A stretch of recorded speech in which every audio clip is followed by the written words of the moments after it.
کسی جانور کے حلال ہونے کے لیے ضروری ہے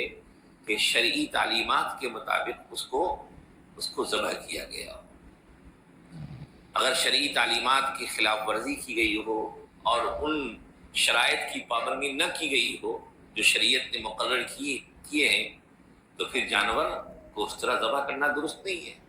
اور بسا اوقات ہماری غلطیوں کی وجہ سے جانور شرعی ذبیحہ نہیں بھی بن سکتا ہے۔ تو ان چیزوں میں بھی شرعی آداب کا خیال رکھنا ہے۔ ان شرعی آداب میں جو اہم ترین ادب یہ ہے کہ جانور کو ذبح کرنے والا مسلمان ہو۔ بقیہ کام ذبح کے بعد کے جتنے کام ہیں وہ سب کوئی بھی کر سکتے ہیں، لیکن ذبح کرنے والا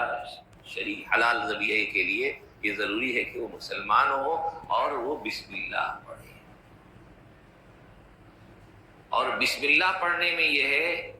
یہ نہیں کہ ایک مرتبہ چھری پکڑا صبح میں اور بسم اللہ پڑھ لیا اور جتنا چاہا 10 جانور 5 جانور ذبح کر دیا، نہیں، ہر جانور پر مستقل بسم اللہ پڑھنا ضروری ہے۔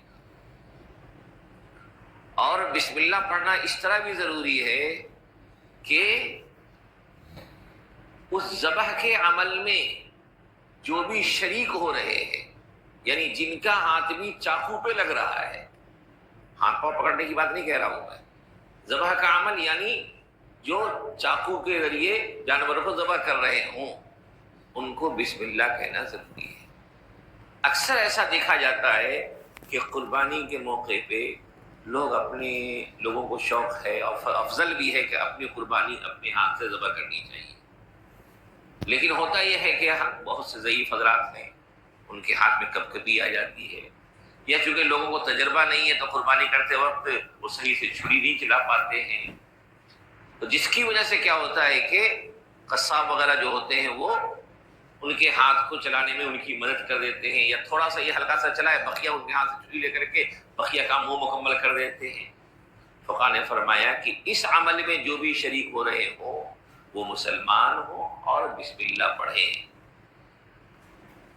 اگر انہوں نے بسم اللہ نہیں پڑھا، جیسے مثال کے طور پر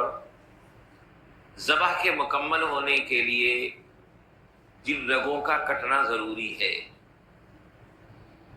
جن رگوں کا کٹنا حلقوم مری ودجین،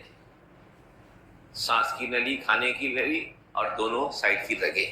یہ جملہ 4 ہے، 4 میں سے 3 کا بھی کم از کم کٹ جانا حلال ہونے کے لیے ضروری ہے۔ ہلکا سا ایک آدمی نے چاقو چلایا، ابھی 1-2 چیزیں کٹی اور بقیہ 2 چیزیں کاٹنے کے لیے قصاب نے چھری لے لیا اور اس نے بسم اللہ پڑھے بغیر اس کام کو کر دیا، یہ غلط ہو گیا، یہ غلط ہو گیا۔ تو ذبح کے عمل میں جو بھی شریک ہو رہے ہوں ان کا بسم اللہ پڑھنا اور ان کا مسلمان ہونا ضروری ہے، اس کے بعد بقیہ کاموں میں اختیار ہے، کر سکتے ہیں کوئی بھی۔ اسی طریقے سے